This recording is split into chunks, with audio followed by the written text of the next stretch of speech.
Welcome to the Golf Improvement Podcast, episode 112. Welcome to the podcast for golf lovers and enthusiasts who are looking to take their games to new heights. Dedicated to custom club fitting, short game improvement, and effective practice to improve your golf game. This is the Golf Improvement Podcast with your host, Tony Wright.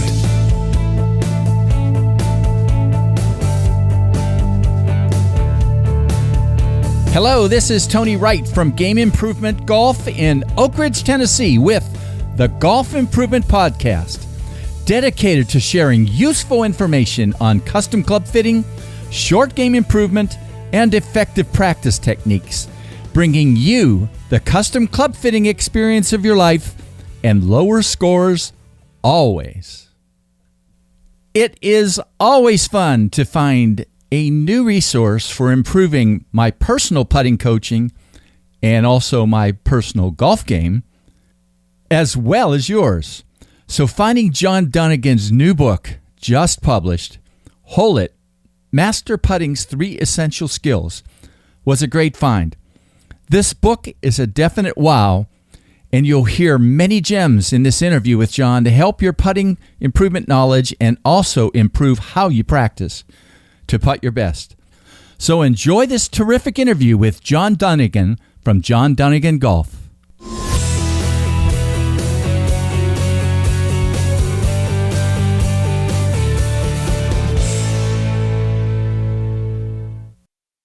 Hello, this is Tony Wright with the Golf Improvement Podcast. And what a deal today. I am really excited to get to speak with John Dunigan, PGA Master Teaching Professional, and also, as you know, a Level 2 Certified Flat Stick Putting Instructor. John teaches at the White Manor Country Club in the Malvern, Pennsylvania area. We're going to talk about John's new book called Hole It, Master Putting's 3 Essential Skills. And you know, I seen John at the PGA show, met him at a flat stick class last December, and I know what he does is he blends having a lot of technology with working like crazy to learn how to teach people and what makes people click in terms of learning, in terms of motor learning, and a whole range of skills that are, you know, kind of beyond having the tools and toys, right, John? Well, yeah. As it turns out, the mechanics is not the hard part of this, is it? Yeah, it's trying to help people understand, you know, and sort of nudge them to how to learn and what helps them to learn. So this is really going to be neat, and I think your book is it's as good as I hoped when I was able to pick it up. So it's great. Well, thank you. Yeah. That was 2 years of torture, man. Oh, my God. Well, we're going to talk a little bit about that, too. There's an element to that I think is worth talking about. But so we'll start out talking to my listeners about your story. And, you know, I did find out at one time you taught tennis, so I don't know if they're going to factor that in. But, you know, how you became a professional golf instructor and particularly what's driven you to learn so much about putting instruction and also coaching to help people to learn effectively. Well, maybe the best question ever. I started out, I had no intention of teaching golf whatsoever. It was purely for playing the game. That was my only interest whatsoever. Wow. And what happened was I failed. And I was the first guy at the golf course every single day, and I was the last guy at the golf course. You know, I had 2 to 5 hours per day of putting drills that I did, but when I look back on it, I just missed the whole point. So now my golf coaching is heavily biased by that experience. So, for instance, I never let myself graduate from how to swing a putter into just putting. And curiously enough, when I was just getting started in golf, I'm talking just getting started, my first year I made the college team. And my coach goes, man, I don't know what it is, but your putting touch is uncanny. Huh. And I didn't know how to putt, Tony. Oh, you mean so nobody had told you do it this way, do it that way. Yeah, right. I didn't know a damn thing. I just was like an athlete might do, hit it over there. Yeah. And then I started to get good at golf, and my buddies were saying, "Oh man, you got to start taking lessons and really learn how to do this." And then I learned how to swing a putter. And I became so obsessed with how to swing a putter that I completely lost how to putt. Big difference right there. Oh, yeah. As it turns out, how hard is the putting stroke? Not very hard. And the fact is, if you can start it online, that's part going right into the book. Yeah. If you can start the damn thing online, your putting stroke's good enough for me. Let's go learn how to putt after that. Yeah. But I kind of kept myself in that first grade level of, okay, here's how you swing a putter. And I remember my very last golf tournament as a mini tour professional. I hit 18 straight greens in regulation, and I shot even par and gave my clubs away.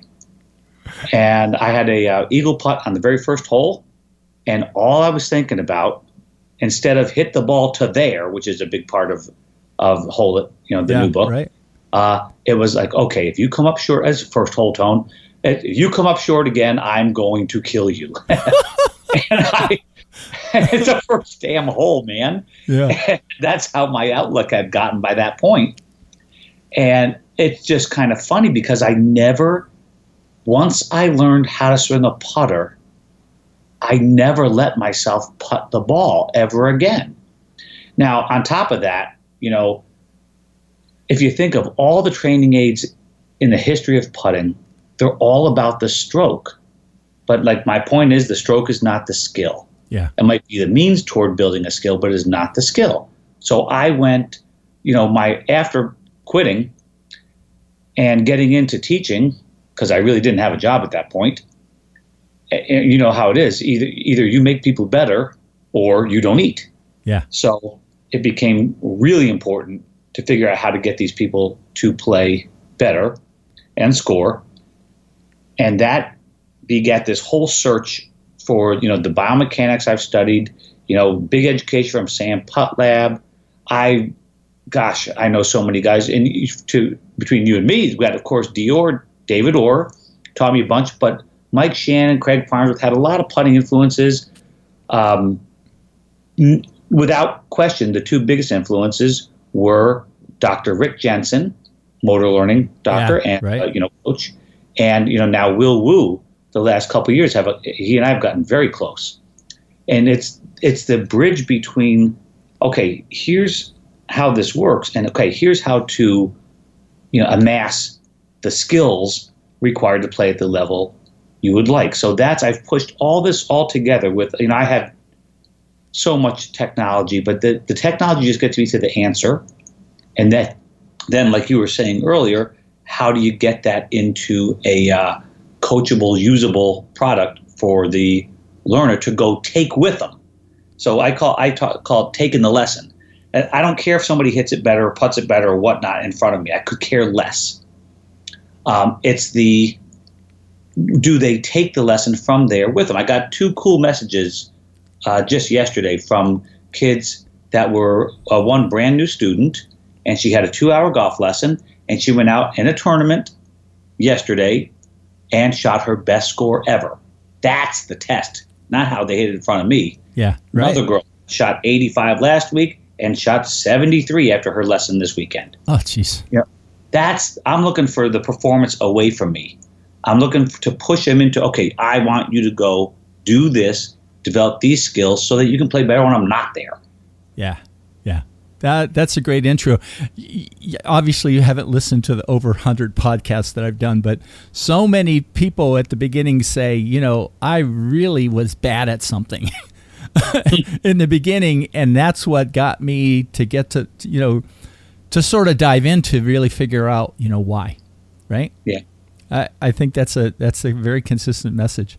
Well, you said at the start it took you 2 years to write this thing. It's over 200 pages. I had no idea what it was going to be like when I bought it, but it's amazing undertaking. But maybe more than that, talk a little bit about what you learned about you in writing this book, because I think there's something in there, I'll bet, worth hearing. I learned about me. That's a good question. This is my 3rd book, so it's not the first time I've done it. I've done 3 other videos and stuff. But I I guess the big thing is, as angry as I get, I have such a nasty temper. Ask my wife. I'm a nice guy on the outside, but on the inside, nasty temper. It is just being absolutely relentless. It doesn't take that long to write the book, Tone. Yeah. The problem is going back over every single page and trying to have only the words that I want and the clearest description on each page. It's just a nightmare. And then there's the editing part. Before I sent it to the pro editor, I edited it backwards and forwards, many, many times. I had other folks edit it. My friend Ryan Burke did the first edit job, and he's a real smart guy down there in North Carolina. And, even after all that, paying the formatter, paying the editor, and, then I get the first couple books, which you, by the way, you are happy purchaser number one. So thank you. Are you kidding me? You bought that's awesome. Yeah. So that was cool. Yeah. But, to open the book up and see that there are 3 errors in the book, right after all that time, it is just like it never ends. And if I go back, I might not let myself read it now because now it's all set. If I go back and read it, I will want to start changing things. I did it the other day to myself. I was doing one of the drills from the book. It's 200 pages, folks, but it's not all technique. Yeah. It's really drills for learning the skills and a whole bunch of mental stuff. But you were out there doing one of the drills, and I go, "Ooh, here's an addition for this drill."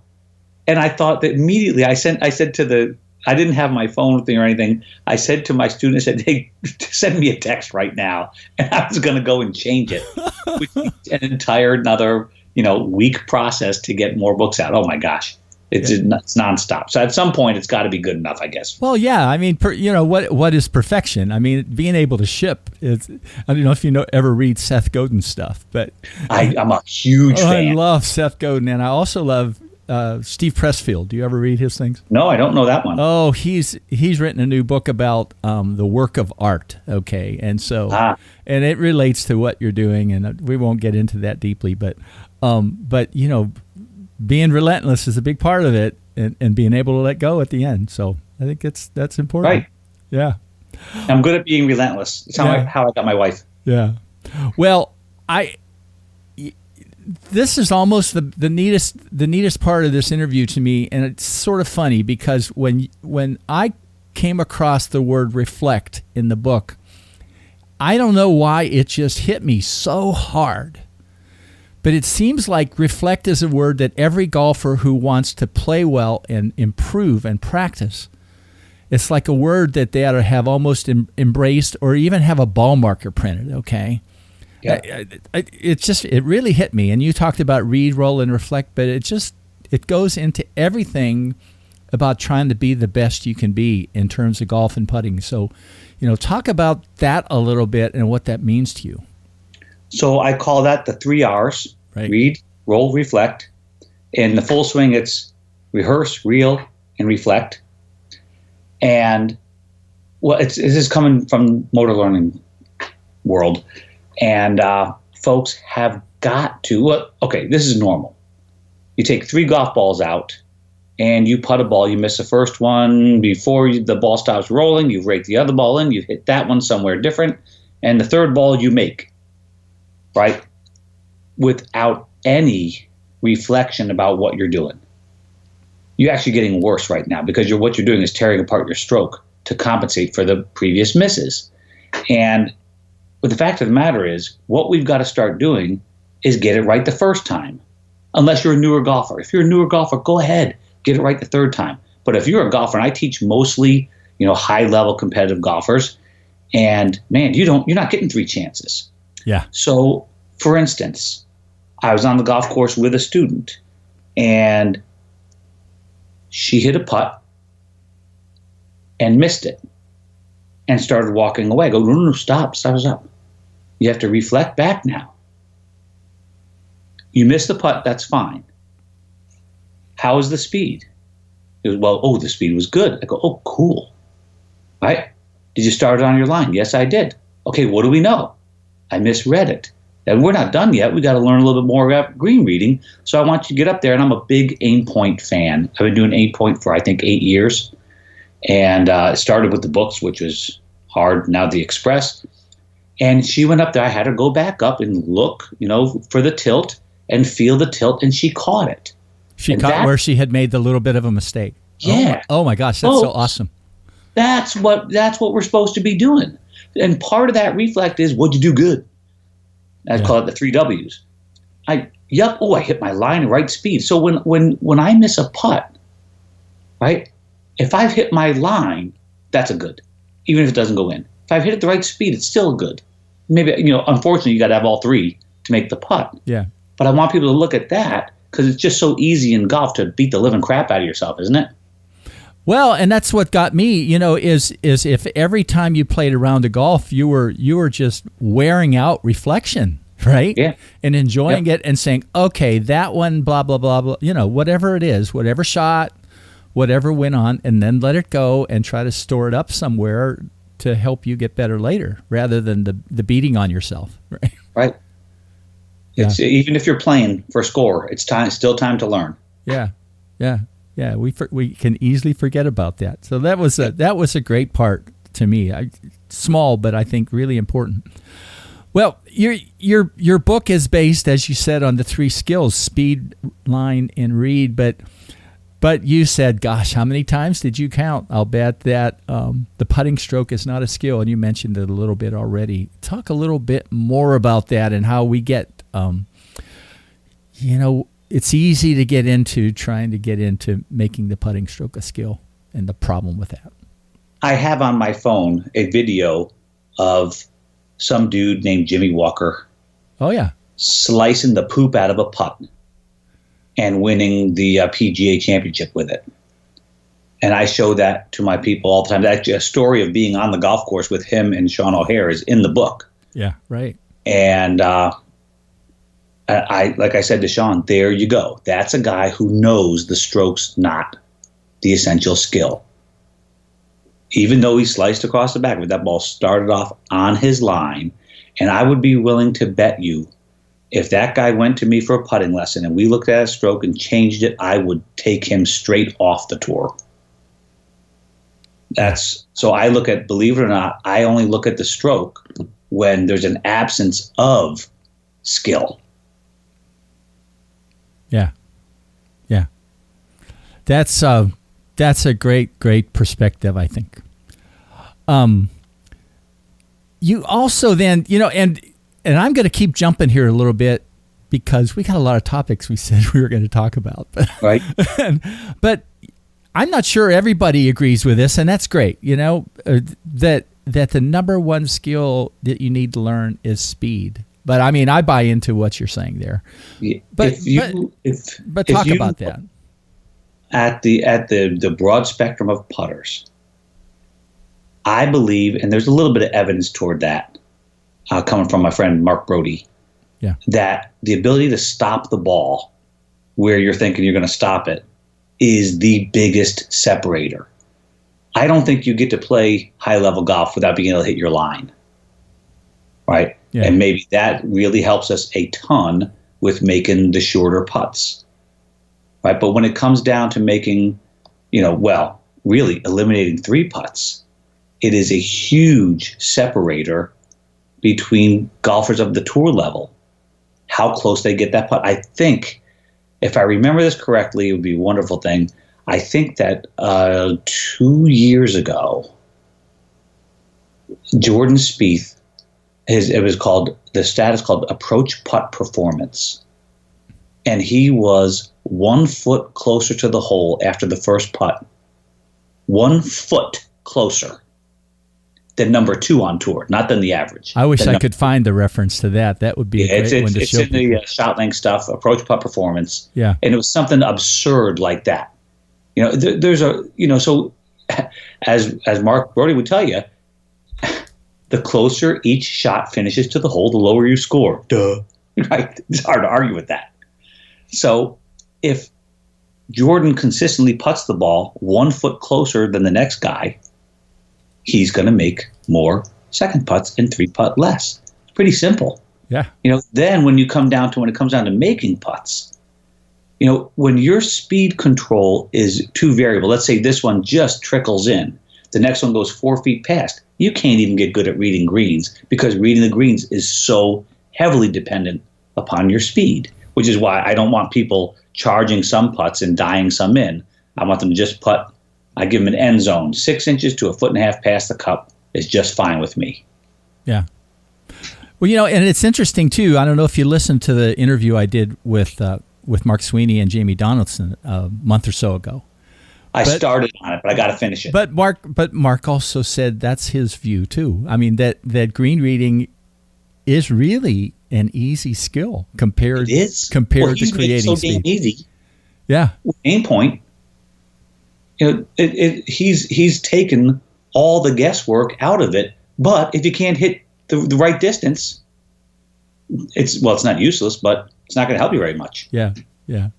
Fascinating to come from that particular guy, but it's really a great indicator that what you're saying does make sense. So he might be the smartest guy in golf. He's pretty amazing.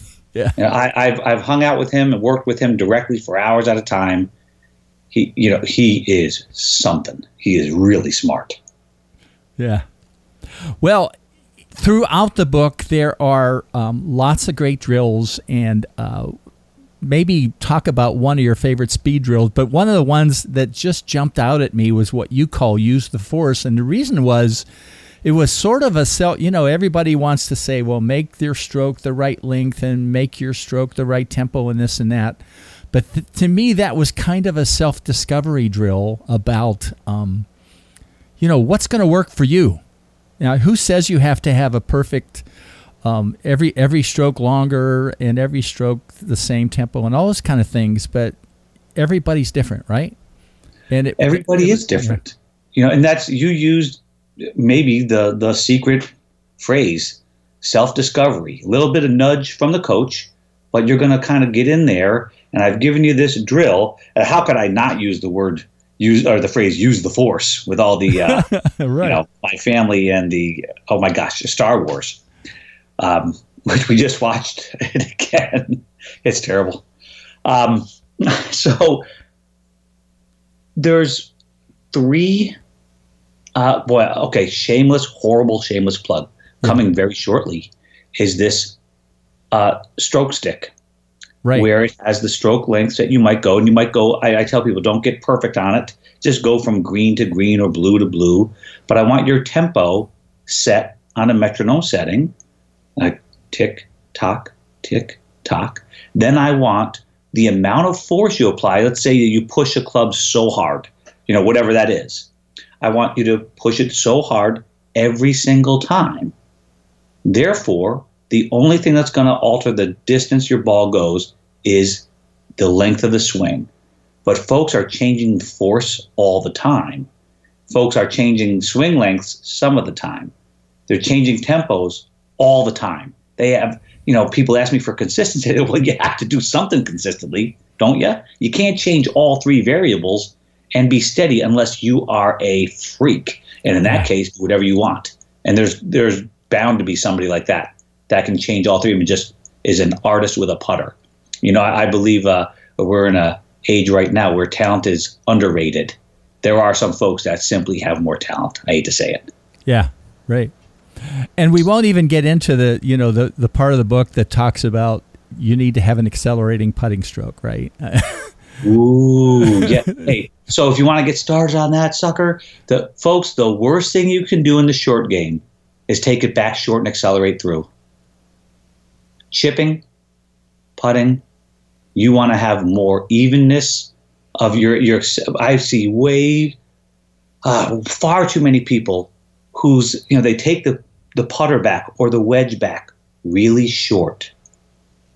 Then their brain is going, okay, dude, you do not have enough swing. I'm going to try to deliver this target for you, but I'm going to have to beat the crap out of it to get it there. And that's one of the beginnings of the yips right there. Yeah. So, if I had my preference, it'd be a little bit more even-tempered if you're into classical music, the well-tempered clavier. But I guess that was tuning. But anyway, don't worry about that. Yeah. where it was a little bit more even with a nice mild acceleration, but the speed is picking up, but the rate of acceleration isn't going crazy. That's where the really bad stuff happens. And it changes. I've seen people who, because they were over accelerating the putter, they would twist it. They'd move the heel faster, especially on a heel shafted putter, right? Yeah. And their line goes to pieces, and it's actually not line. I've seen it way too many times when their line improves when we get them to use the force. Yeah. Yeah. Great. Well, when we go to the line section of the book, the statement that jumped out maybe the most to me was this one. I beg you for the rest of your golfing days, use a ball gate or some other feedback device so you can check line off of the putting agenda. Makes a lot of sense to me, but almost everybody goes out and just hits putts, right? Except when you watch them. If you watch them practicing on the tour greens before a round, right? They'll be doing things in some way to check whether they're hitting their lines. They better be. And the sort of the impetus for that is, so I have this thing called the putting tee. You saw it in the book. Yeah. And it helps you with line perception, which is the very big deal. Seeing the line is nuts. I got this new mat coming out.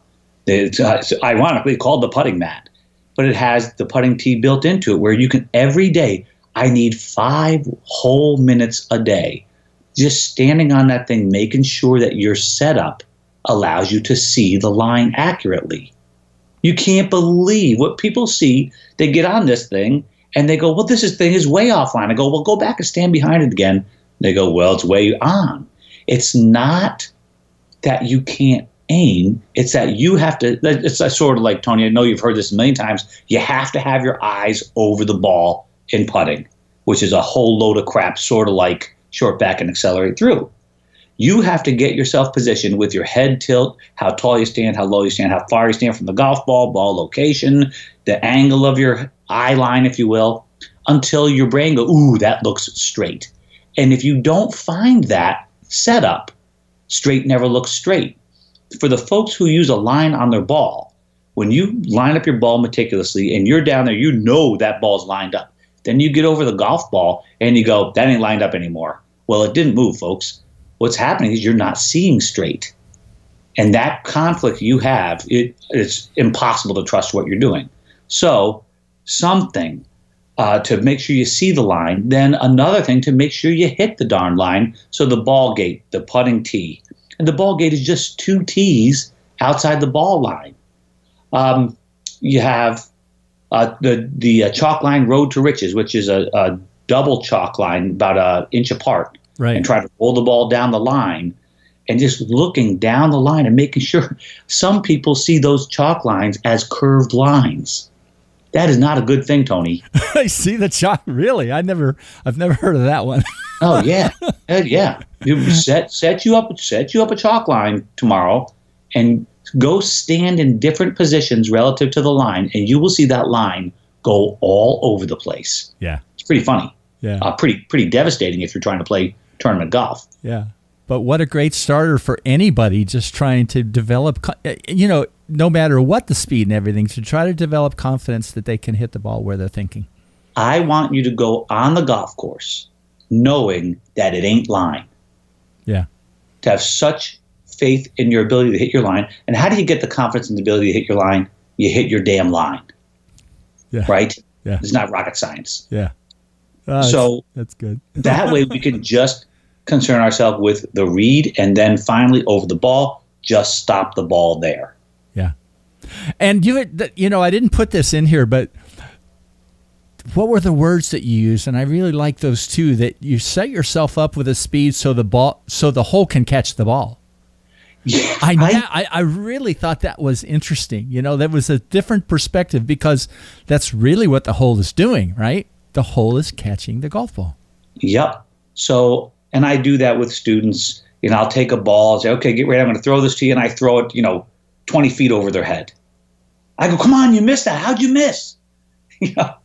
Well, if the ball's going too fast, the hole can't catch it, because half the ball's got to drop beneath the top of the cup for the hole to be able to catch it. So I would see people especially with shorter putts, and I'm going to pick on Phil Mickelson because he's done it so many times. Oh gosh, yeah. Where he tries to take the break out or be more aggressive, and he hits a 6-foot putt 5 feet, 6 feet past the cup. The problem is, at that speed, no hole in the world can catch it. So you're guaranteed to lip out more than lip in. But that's what I call putting the consequence. They're no longer putting it to their spot. These folks are putting it to make the putt. Yeah. That's when the awareness of stopping the ball disappears and it's all just line. But we already worked on line, folks. Yeah. So now that you got line owned, just hit it the right distance so the hole can catch it. Yeah, that was pretty neat. Well, you had a pretty long section in the part about read, and there's many things in the read section, but it was, how do you play break the best? Where do you focus your attention, and how important that is? That was probably the most detailed description, that I've ever seen of different ways to sort of visualize the line. Talk a little bit about some of that, if you would. That started many years ago. I worked with Mike Shannon, one of my buddies, who is just a super duper guy. And he kind of turned me on to the idea of that you could be a person who plays better just seeing the curve, or you could be a person who plays better just hitting their aim point, if you will. Well, that's not quite good enough yet, because that's sort of a little too one way or the other. That was why I really liked that, because it wasn't one way or the other. Your description in the book. There's a blend of them, and I do a lot of with the game results, with shot results. Do a lot of using this. I got it from Rick Jensen, the normal distribution curve. In the normal distribution of people, if there's a person who's the most linear straight line putter, the most accountant-like, engineer-like, and he's going to just go, everything's a straight putt. Yeah. But there's going to be a most curve putt type. Maybe Ben Crenshaw was that. Maybe Tiger Woods was a little bit. I mean, he said, I don't know, I just putt to the picture. But if those are the two ends of the spectrum, there's got to be people in the middle. So that's why there's 5 different ways. There's 6 different ways, I believe I put in there. Oh, okay. 2 of them are similar, but the entry point to the cup and how the ball's going to cross a cup really aren't quite the same thing. And I want people to try those, because I will be willing to bet you one of those ways works better for you than the other. And there's a whole, at the end of that chapter is how to test it. And some people will find out on right to left putts, I putt the point of entry. I set up to my aim point, but my awareness is on how it's going to enter the cup. On left to righters, it's pure aim point, or I will mess it up every time. Isn't that funny? That's amazing. But it's good to know that. I don't know why, or I'm not sure I could. I don't know if you have a description of that. It's just because of or if it has anything to do with eye dominance or anything like that. I have no idea.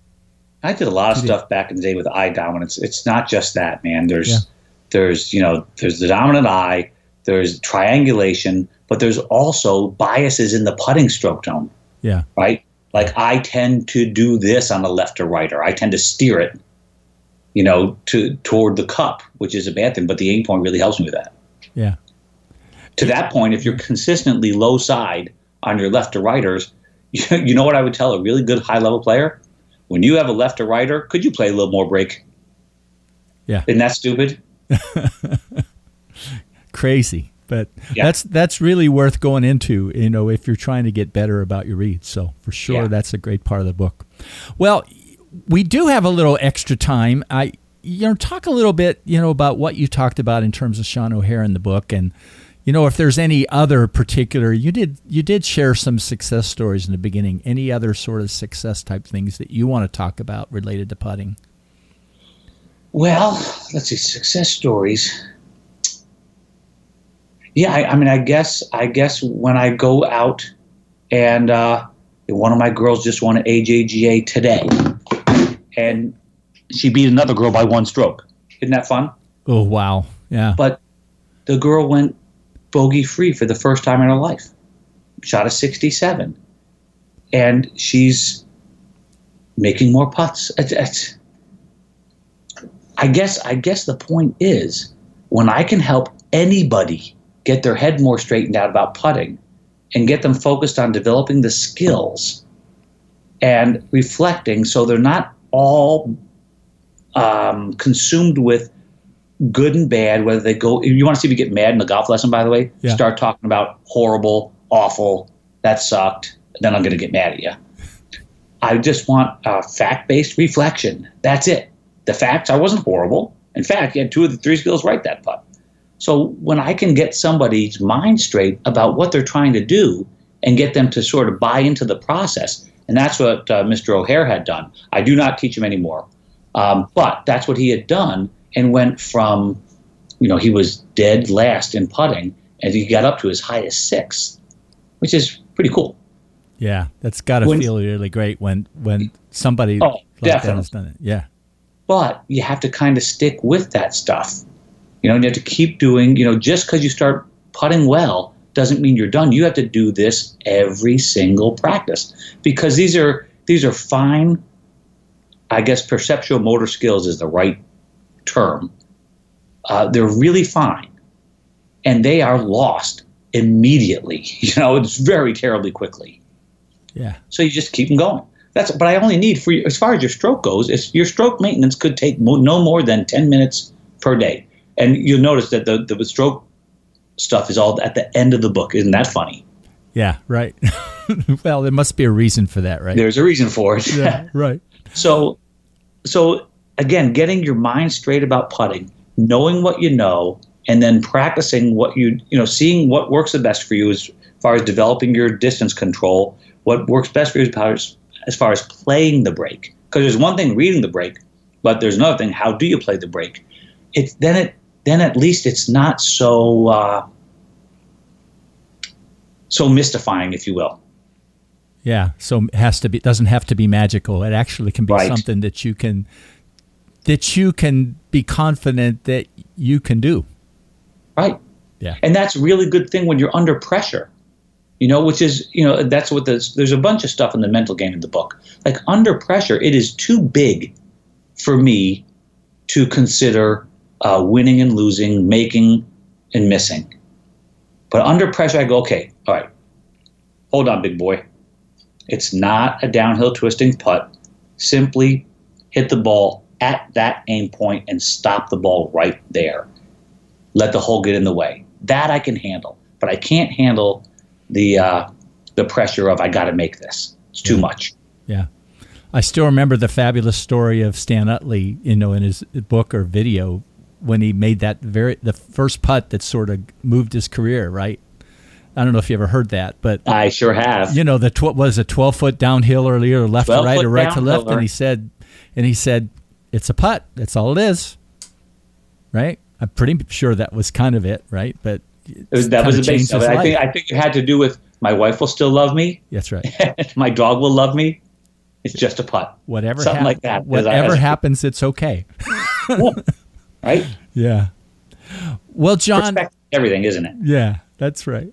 Well, any final words that you want to put in at the end? I'm going to say, people that care about putting should read the book and things like that. But I think that's obvious. It's a fabulous addition to the for golfers and coaches, I think.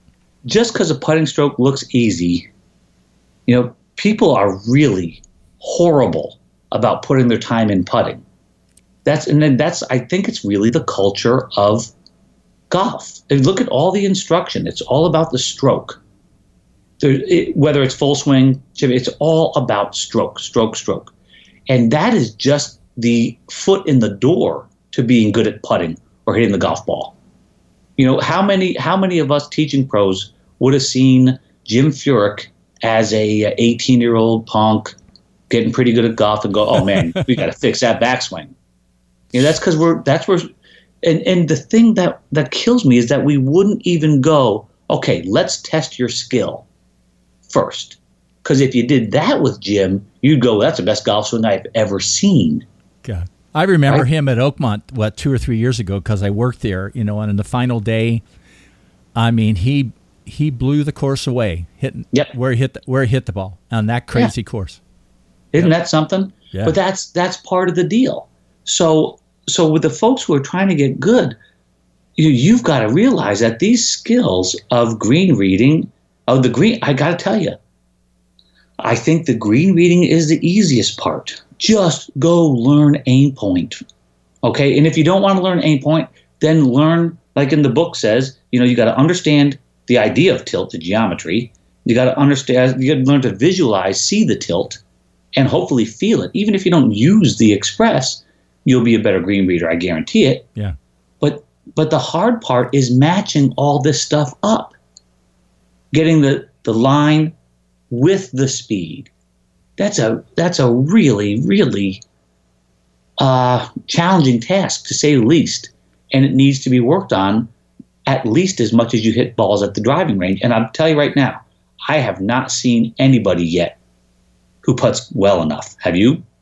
No, or at least we don't think we do, right? Yeah. Maybe the top three. What is it? Faxon and Luke Donald, and who else would it be? Crenshaw. Yeah, Luke Donald would be one. Right, yeah. Crenshaw. Ironically, all of them with the most club face rotation and the biggest arc strokes. Yeah.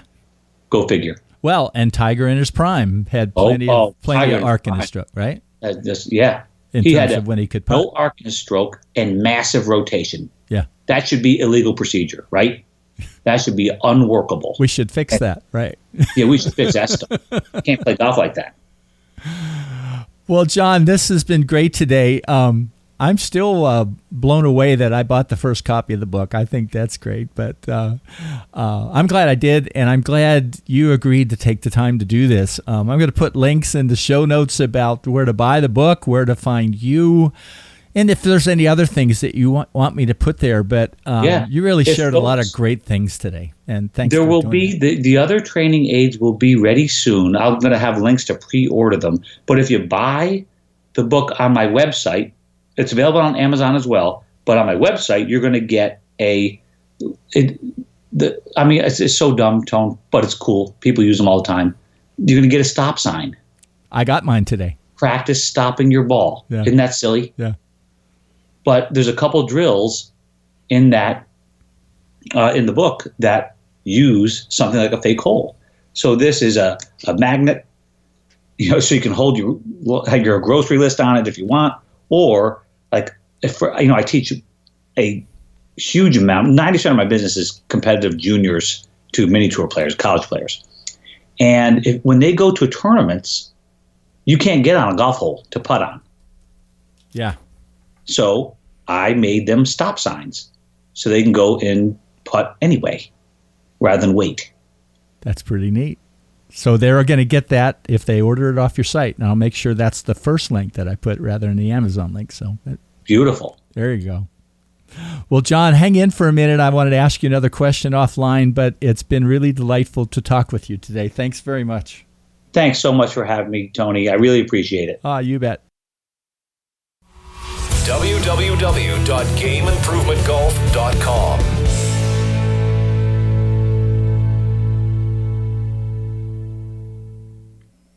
John, thanks again for doing this with me.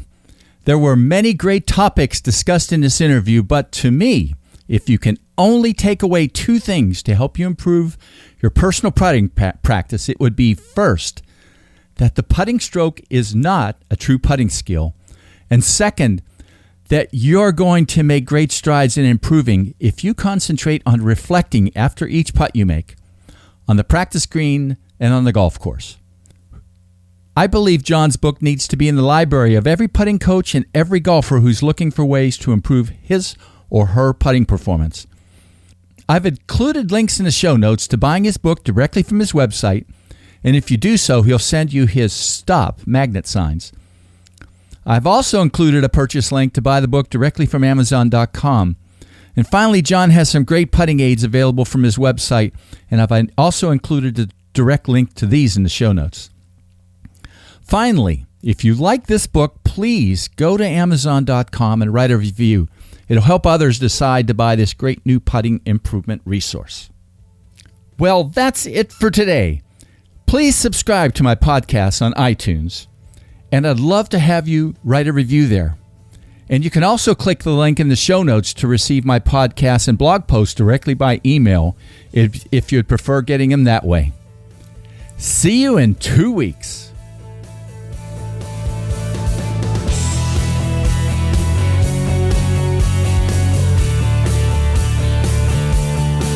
Game Improvement Golf, your source of information and inspiration to become an exceptional golfer now. www.gameimprovementgolf.com